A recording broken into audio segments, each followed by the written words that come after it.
الحمد لله نحمده ونستعينه ونستغفره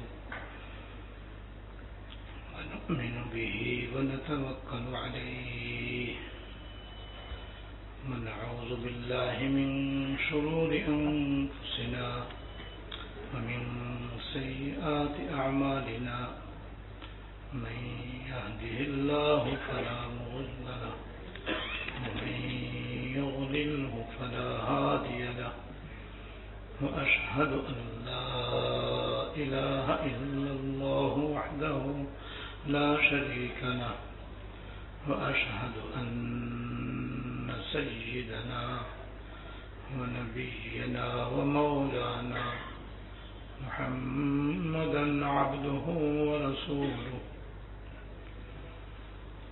صلى الله تعالى عليه وعلى آله وأصحابه وبارك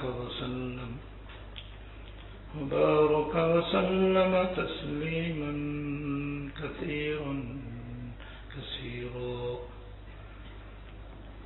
أما بعد فأعوذ بالله من الشيطان الرجيم بسم الله الرحمن الرحيم إن الذين آمنوا وعملوا الصالحات كانت لهم جنات الفردوس نزلا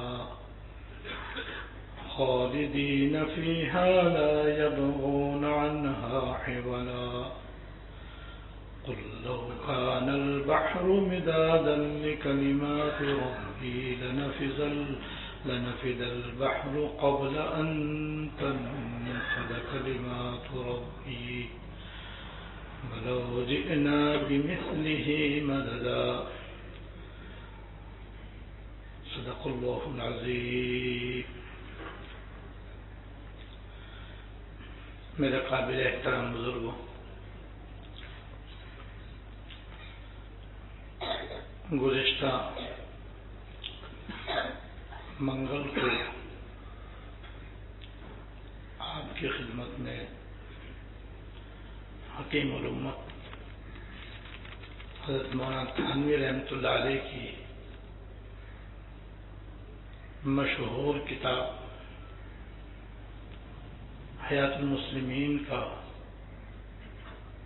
آخری درس ہوا تھا.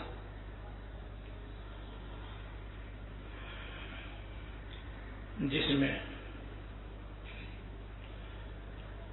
حضرت تھانوی رحمۃ اللہ علیہ نے قرآن کریم کی تقریباً 90 آیات اور 340 سے زیادہ احادیث جمع فرمائی تھی، جن کی تشریح اور توضیح اس بندہ ناچیز اور ناکارہ کی ناقص استعداد کے ساتھ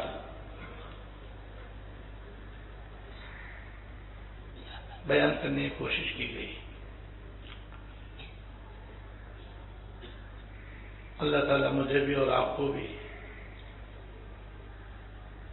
حیات المسلمین کی جو 25 ارواح ہیں، یعنی 25 اہم اور بنیادی اعمال ہیں، ان پر عمل کرنے کی توفیق عطا فرمائے.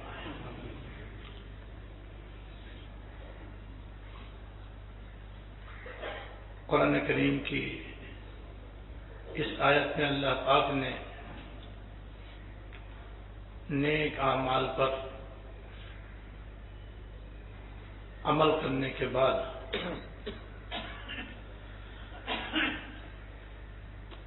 اپنے ایک انعام کا ذکر فرمایا ہے، جس کے ہم اور آپ سب محتاج ہیں. وہ آیت یہ ہے من عمل صالحا من ذکر او انثى وهو مؤمن فلنحيينه حياة طيبة. جس شخص نے بھی نیک کام کیے، جس شخص نے بھی نیک کام کیے، مرد ہو یا عورت، اس حال میں کہ وہ صاحب ایمان ہو، تو ہم اس کو پاکیزہ زندگی عطا کریں گے. پاکیزہ زندگی، پرلطف زندگی، پرراحت زندگی عطا فرمائیں گے. دنیا میں بھی اللہ تعالیٰ اس کو حیات طیبہ عطا فرمائیں گے، اور آخرت میں بھی فلاح و کامیابی عطا فرمائیں گے. جس کا ذکر اس آیت میں بھی ہے جو میں نے ابھی خطبے کے بعد تلاوت کی تھی.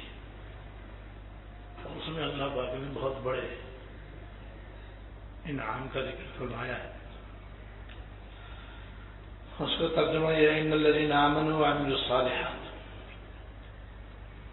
بلا شبہ جو لوگ ایمان لائے، وعملوا الصالحات، اور انہوں نے نیک اعمال کیے، کانت لہم جنات الفردوس نزلا، ان کے لیے جنت الفردوس ہوگی بطور مہمانی کے،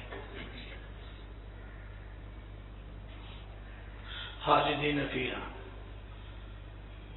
اس میں وہ ہمیشہ ہمیشہ رہیں گے.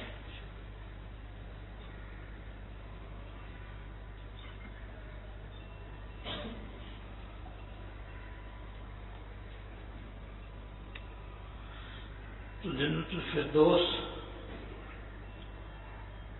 ایمان اور نیک عمل اختیار کرنے پر اللہ تعالی نے دینے کا وعدہ فرمایا ہے. جنت الفردوس کوئی معمولی نعمت نہیں، اتنی عظیم نعمت ہے، اتنی عظیم نعمت ہے کہ آخرت میں جنت جو اللہ تعالیٰ کی رضا کا مقام ہے، اور جہاں اللہ تعالیٰ اپنے فرما بردار بندوں کو داخل فرمائیں گے، اس میں سب سے اعلیٰ درجہ ہے، جس کی تشریح حدیث شریف میں آتی ہے کہ جنت کے 100 درجے ہیں، جنت کی 100 منزلیں ہیں. جو سب سے اونچی اور سب سے اوپر والی منزل ہے اس کا نام ہے جنت الفردوس. اس کے اوپر کوئی اور منزل نہیں ہے، اور یہ جنت کا سب سے اعلیٰ درجہ ہے، جس کے اوپر اللہ تعالیٰ کا عرش ہے. اور آپ نے حدیث میں یہ فرمایا ہے کہ جب بھی اللہ تعالیٰ سے جنت مانگو تو جنت الفردوس مانگو. اس لیے ہمیں ساری عمر کے لیے یہ معمول بنا لینا چاہیے، ساری عمر کے لیے یہ معمول بنا لینا چاہیے کہ جب بھی اللہ تعالیٰ سے دعا مانگے کہ اللہ ہمیں جنت عطا فرما، تو یہ دعا کرے یا اللہ جنت الفردوس عطا فرما. یا اللہ ہمیں بھی، ہمارے والدین کو بھی، ہمارے اہل و عیال کو بھی، ہمارے سارے اساتذہ کرام کو، مشائخ اعظام کو، ہمارے سارے احباب کو، سارے متعلقین کو، سارے محبین مخلصین کو، اور تمام مسلمان مردوں اور عورتوں کو جنت الفردوس عطا فرما.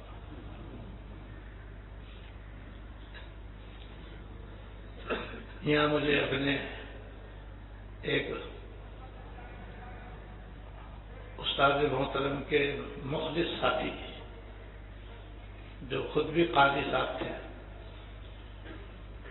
قاضی خلیل صاحب رحمۃ اللہ علیہ، جو سکھر میں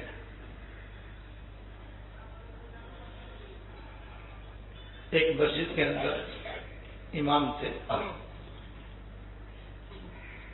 اور وہی رمضان مبارک میں تراویح کے اندر قرآن شریف سنایا کرتے.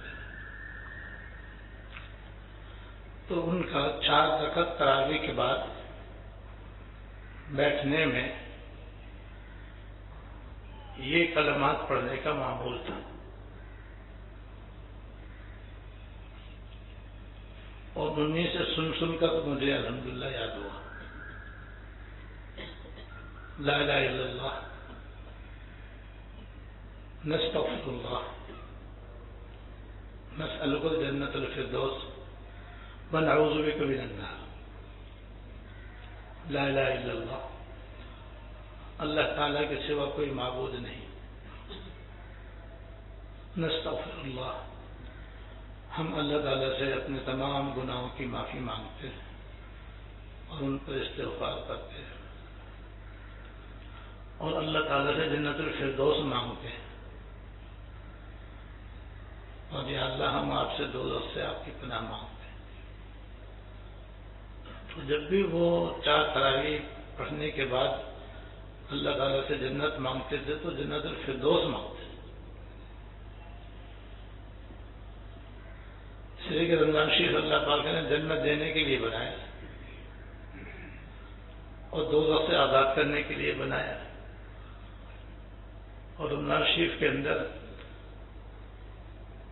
ایک حدیث میں حضور صلی اللہ علیہ وسلم نے فرمایا ہے کہ تم رمضان شریف میں 2 کاموں کی کثرت کرو، یعنی زیادہ سے زیادہ ان کا اہتمام کرو کہ تم اس سے اپنے رب کو راضی کرو گے، اور 2 کاموں کی دعا کرو کہ ان دونوں کاموں کے تم محتاج ہو، تمہیں ان کی ضرورت ہے، جب ضرورت ہے تو مانگو، جو مانگے گا اس کو ملے گا انشاءاللہ تعالی۔ ایک تو آپ نے فرمایا کہ تم ناشیر میں لا الہ الا اللہ کثرت سے پڑھو، اس لیے کہ لا الہ الا اللہ، لا الہ الا اللہ ایسا وزنی کلمہ ہے کہ 7 آسمان 7 زمین بھی اس کے آگے ہلکے ہیں، یعنی اگر ایک پردے میں 7 آسمان 7 زمین رکھیں اور دوسرے پردے میں لا الہ الا اللہ رکھیں، جس پردے میں لا الہ الا اللہ ہوگا وہ جھک جائے گا،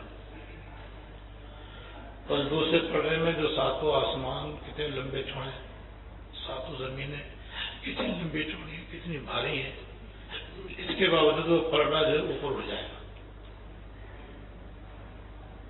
جس سے اس کے ثواب عظیم کی طرف اشارہ ہے، اور اللہ پاک اس کلمے کے پڑھنے سے بے حد راضی ہوتے ہیں، بہت ہی خوش ہوتے ہیں۔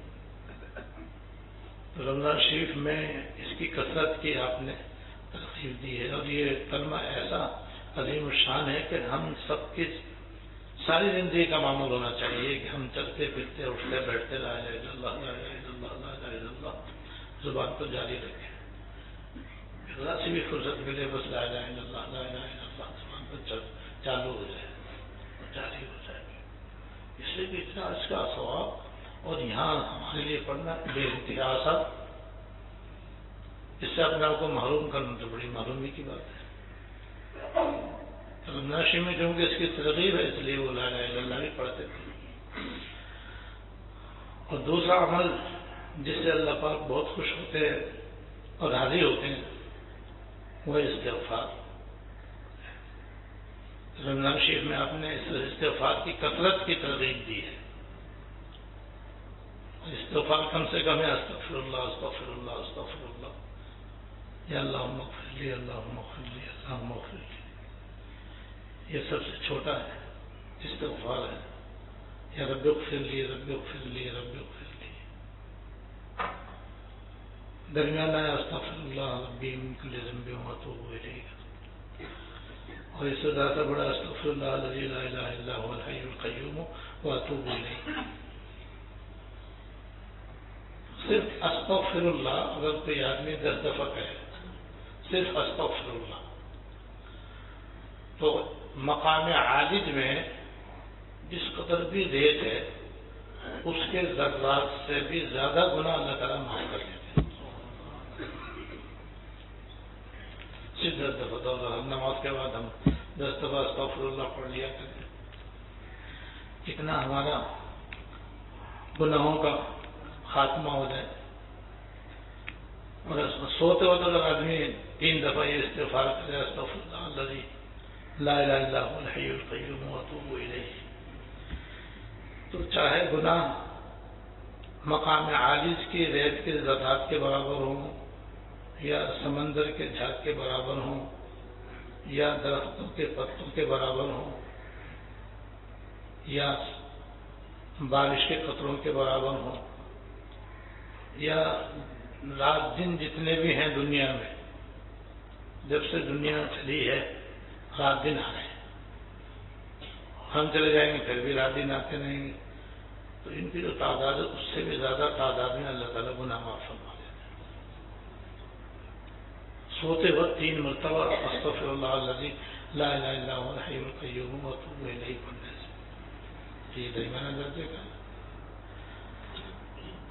تو استغفار کی کثرت آپ نے رمضان شریف میں کرنے کی تلقین فرمائی ہے، لیکن حقیقت یہ ہے کہ رمضان ہو یا غیر رمضان ہم تو ہر دن ہر روز بلکہ ہر دم استغفار کے محتاج ہیں. ایک تو اس وجہ سے کہ اس پر گناہ معاف ہوتے ہیں، دوسرے اس وجہ سے کہ اللہ تعالیٰ بہت ہی زیادہ استغفار کرنے والے سے خوش ہوتے ہیں. تو اللہ تعالیٰ کی رضائی تو چاہیے ہم سب کو، اللہ تعالیٰ ہم سے راضی ہو جائے بس بیڑا پار ہے انشاءاللہ تعالیٰ. تو اگر وہ استغفار کو راضی ہوتے ہیں تو بس پر ہم استغفار کی کثرت کریں اور ساتھ ساتھ گناہوں سے بچنے کی بھی کوشش کریں، کیونکہ گناہوں کی معافی کے لیے ہے استغفار. جب ہے تو بس گناہوں سے بچیں. گناہوں سے بچنے کے ساتھ ساتھ ہم سے کوتاہیاں بھی بہت ہوتی ہیں، ہمارے صالحہ کے اندر بھی ہم سے بڑی کوتاہیاں ہوتی ہیں، اللہ تعالیٰ کی بے شمار نعمتوں کا شکریہ ادا کرنے میں ہم سے بڑی کوتاہیاں ہوتی ہیں. تو بلا شبہ ہم کوتاہیوں کا پتلا ہے، خطاؤں کا پتلا ہے، اس میں کوئی شک کی گنجائش نہیں. جب نہیں تو استغفار کے ہر دم ہمیں ضرورت ہے. لا الہ الا اللہ نستغفر اللہ. رمضان شریف میں آپ نے 2 باتوں کی تلقین فرمائی، تو اس ہمارے استاد محترم نے اپنے تربیہ کے اندر سب سے پہلے یہی 2 کلمے پڑھتے تھے، لا الہ الا اللہ نستغفر اللہ، لا الہ الا اللہ نستغفر اللہ. اور دوسری 2 باتیں ایسی فرمائی حضور نے کہ بھئی اس کے تم محتاج ہو، جب اور محتاج ہو تو مانگو. ایک تو تم جنت کے محتاج، کیونکہ جنت کے بغیر تمہارا کوئی چارہ نہیں ہے. دوسرے دوزخ سے پناہ مانگنا تمہاری ضرورت ہے، کیونکہ دوزخ اللہ تعالیٰ کے غضب کا مقام ہے اور وہ بڑے خوفناک اور ہولناک عذاب کی جگہ ہے، جس کا ہمارے اندر ذرہ برابر بھی تحمل نہیں. ہم اس کے عذاب کو برداشت نہیں کر سکتے تو اس کو نہ مانگو. یا اللہ دوزخ کے عذاب سے بچائیے، یا اللہ جنت الفردوس عطا فرما، دوزخ سے اپنی پناہ عطا فرما، جنت الفردوس عطا فرما اور دوزخ سے اپنی پناہ عطا فرما. یہ 4 کلمے وہ پڑھتے تھے، لا الہ الا اللہ نستغفر اللہ نسألک جنت الفردوس ونعوذ بک من النار. اب ہم یاد کر لیں اس کو، بس آج سے اپنے ہر نماز میں، نماز کے اندر بھی پڑھ سکتے ہیں سلام کہنے سے پہلے آخری قاعدے میں، اور نماز کے بعد دعا مانگتے ہیں اس میں بھی دیگر دعاؤں کے ساتھ یہ دعا بھی شامل کر لیں. تو ایمان کے بعد نیک عمل کرنے والے کے لیے اللہ پاک نے فرمایا خالص لہم جنات الفردوس نزلا، کہ ان کے لیے مہمانی کے طور پر جنت الفردوس ہوگی. خالدین فیہا لا یبغون عنہا حولا، وہ ہمیشہ اس میں رہیں گے، کبھی وہاں سے نکلنا نہیں ہوگا. ایسی جنت ہے. یہ حضور نے یہ فرمایا کہ جب اللہ تعالیٰ سے جنت مانگو تو جنت الفردوس مانگو. اب آپ کہو کہ ہم تو جنت الفردوس کا لائق ہی نہیں، ہمارے پاس کوئی ایسا عمل ہے ہی نہیں کہ ہم اس عمل کی بدولت جنت فردوس تو کیا جنت میں جانے کے لائق نہیں. تو دل میں تو یہ سمجھو، دل میں تو بے شک یہ سمجھتے رہو کہ جنت الفردوس تو سب سے بالائی منزل کا نام ہے اور وہ 100ویں منزل ہے. ہم تو ادنا درجے کی جنت میں بھی جانے کے لائق نہیں. دل میں تو یہ سمجھو، لیکن دراصل جنت میں سب جائیں گے اللہ تعالیٰ کی رحمت سے. واقعی کوئی بھی اپنے عمل کی بدولت جنت کا حقدار نہیں ہے. اور علماء نے اس کی عجیب وجہ بیان فرمائی ہے، یعنی ایک عقلی وجہ بیان فرمائی ہے، اور نقلی وجہ تو ہے اللہ تعالیٰ کا فضل. جو بھی جائے گا اللہ تعالیٰ کے فضل سے جائے گا، جو بھی جنت میں جائے گا اللہ تعالیٰ کی رحمت سے جائے گا. اور یہ حدیث شریف سے صاف صاف ثابت ہے. تو بعض علماء نے اس کی عقلی دلیل بھی دی ہے، عقلی وجہ ہی بیان فرمائی ہے.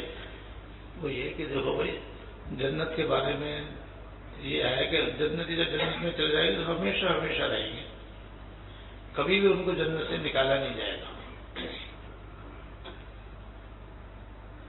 تو جنت میں ہمیشہ ہمیشہ رہیں گے، اور ان کو جنت ملے گی نیک اعمال کرنے کی وجہ سے.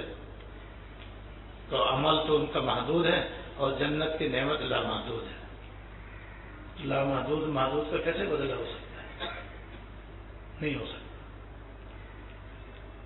ہو سکتا ہے تو اللہ تعالیٰ کی رحمت سے ہی ہو سکتا ہے. اس لیے جب اللہ کی رحمت سے جائیں گے تو پھر کیوں نہ مانگے؟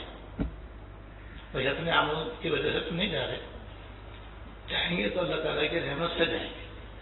جنت میں جائیں گے تو اللہ تعالیٰ کے فضل سے جائیں گے. جب اللہ تعالیٰ کے فضل سے جائیں گے تو بس پھر ان کا فضل تو سب کے لیے، گنہگاروں کے لیے بھی ہے، خطا کاروں کے لیے بھی ہے، سیاہ کاروں کے لیے بھی ہے، اور اللہ کے لیے بھی ہے. انبیاء، صدیقین، شہداء، صالحین، سب کے لیے. جب سب کے لیے تو بس پھر ہم بھی اللہ تعالیٰ سے ان کے فضل کا آسرا لگائے، اور ان کی رحمت پر ہم بھی بھروسہ کریں، اور بھروسہ کر کے ان سے مانگیں کہ اللہ اپنی رحمت سے، یا اللہ اپنی رحمت سے اور اپنے فضل سے جنت میں داخل فرما دیجیے. جب یہ ان کے فضل سے داخلہ نصیب ہوگا تو بس جنت الفردوس مانگو تو بڑھیا والا درجہ مانگو، کیونکہ وہ تو فضل پر مل رہا ہے، عمل پہ نہیں مل رہا. لیکن حضرت تھانوی رحمۃ اللہ علیہ فرماتے ہیں، یہ یاد رکھنے کی بات ہے جو میں عرض کر رہا ہوں. حضرت تھانوی رحمۃ اللہ علیہ فرماتے ہیں لیکن اللہ تعالیٰ کا یہ فضل اور اللہ تعالیٰ کی یہ رحمت ایمان کے بعد نیک عمل کرنے والوں پر ہوگی. لہذا عمل کی ضرورت ختم نہیں ہو رہی بلکہ بڑھ رہی ہے، کہ عمل کی ہر حالت میں ضرورت ہے. جب ضرورت ہے تو عمل کرتے رہو، لیکن اپنے عمل پہ بھروسہ مت کرو، اپنے عمل پہ نظر مت کرو کہ میرے تو اتنے سارے اعمال ہیں، اور میرے تو اتنی نیکیاں ہیں، میرے تو اتنے عمرے ہیں، میرے تو اتنے حج ہیں، میرے تو اتنے قرآن پہ ختم ہیں، میں نے تو اتنی تسبیحات پڑھ رکھی ہیں، یہ کر رکھا، وہ کر رکھا ہے، بے شک کر رکھا ہے. یہ اللہ تعالیٰ کی عطا ہے، لیکن یہ ہمارے لیے جنت میں جانے کے لیے کافی نہیں ہے. اصل چیز اس کے بعد ہوگی اللہ تعالیٰ کی رحمت، ان کا فضل، اور یہ اعمال اس کا ذریعہ بنے گے. لہذا اس ذریعے کو چھوڑو مت، لائن میں لگے رہو. پھر ٹکٹ مل ہی جائے گا انشاءاللہ جنت میں جانے کا، اور اللہ تعالیٰ کے فضل سے ملے گا. اور یعنی بلا ٹکٹ جنت میں جائیں گے، یعنی کچھ پیسے نہیں دینے پڑیں گے، مفت میں جائیں گے. تو اللہ تعالیٰ کا فضل ہوگا، مگر اس کے لیے عمل کرنا ضروری ہے. عمل کرتے رہیں، عمل کرتے رہیں، اور اس پر عمل پہ بھروسہ نہ کرے، بھروسہ اللہ تعالیٰ کی ذات پہ کرے، اس کی رحمت پہ کرے. ایک اور واقعہ یاد آ گیا. ایک شخص نے اللہ تعالیٰ سے دعا کی، یا اللہ میں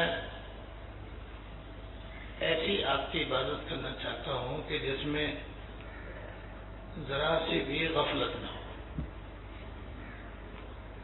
اور وہاں کوئی دنیا کا آدمی بھی نہ ہو کہ جس سے میں ملوں، اس کے بعد بیٹھوں اور اپنا وقت ضائع کروں.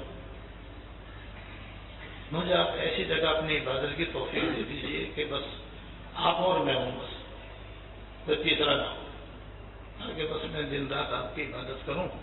اور عبادت کرنے کے لیے یا اللہ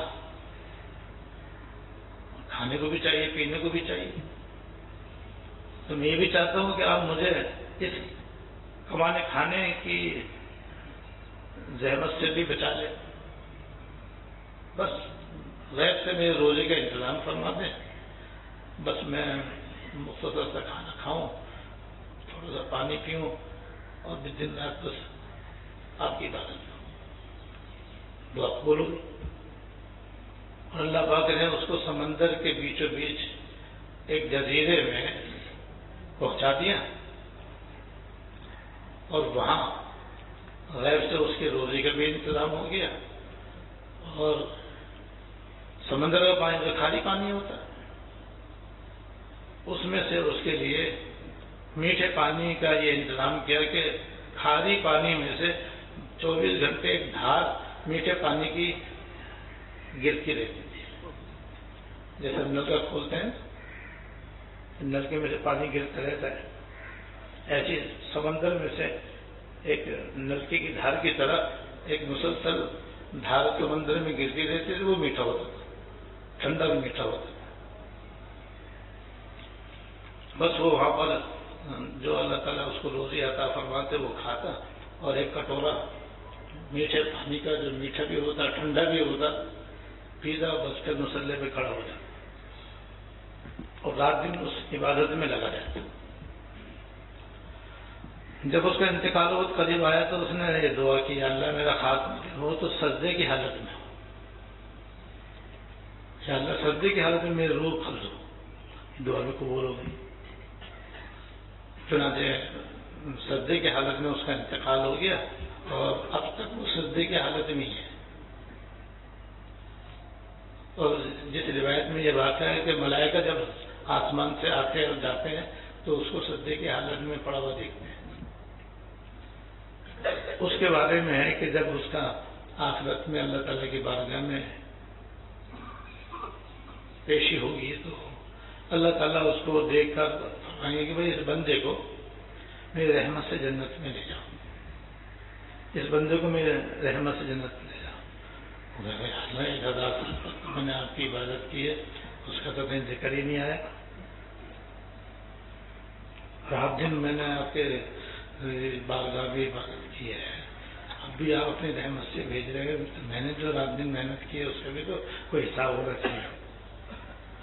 اللہ پاک فرمایا اچھا اس کو حساب سکھاؤ، گئی حساب کرو. اس کا حکم ہوا کہ اس کو ذرا سا دوزخ کے قریب لے جاؤ. دوزخ میں مت لے کے جانا، قریب لے جانا. جب دوزخ قریب لے جائیں گے تو اس کی تپش سے اس کا برا حال ہو جائے گا، حلق میں کانٹے پڑ جائیں گے، چیخے گا چلے گا، ہائے مرا ہائے مرا، پانی دو مجھے پانی دو. تو کہا جائے کہ 500 سال کی عبادت اگر ہے تو ایک پانی کا کٹورا مل سکتا ہے، ورنہ نہیں. میں تو جان نکلتی ہے میرے پاس تو 500 سال کی عبادت لو، مجھے ایک کٹورا دو تاکہ میری جان بچے. ہم نے 500 سال میں کی عبادت کے اور ایک پانی کا کٹورا پی لیا. چند میں جانا وہ جا کے مسانے میں اٹک گیا. اب پیشاب بند ہو جاتا، اللہ بچائے، بڑی سخت تکلیف ہوتی ہے. اب وہ پہ چیخا چل رہا ہے، ہائے مارا میرا پیشاب رک گیا، کسی طرح سے یہ نکلے.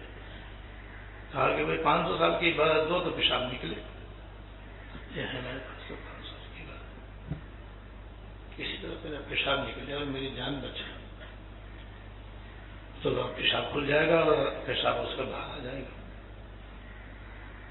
کہا جائے گا بھائی ایک کٹورے میں 1000 سال کی عبادت تو ختم ہو گئی، اب باقی ہزاروں کٹورے جو تم نے ٹھنڈے پانی کے میٹھے پانی کے پیے تھے اس کا حساب لاؤ. اللہ میں معافی مانگتا ہوں، میرے حساب سے بھی اپنی رحمت سے جنت میں بھیج دی تھی.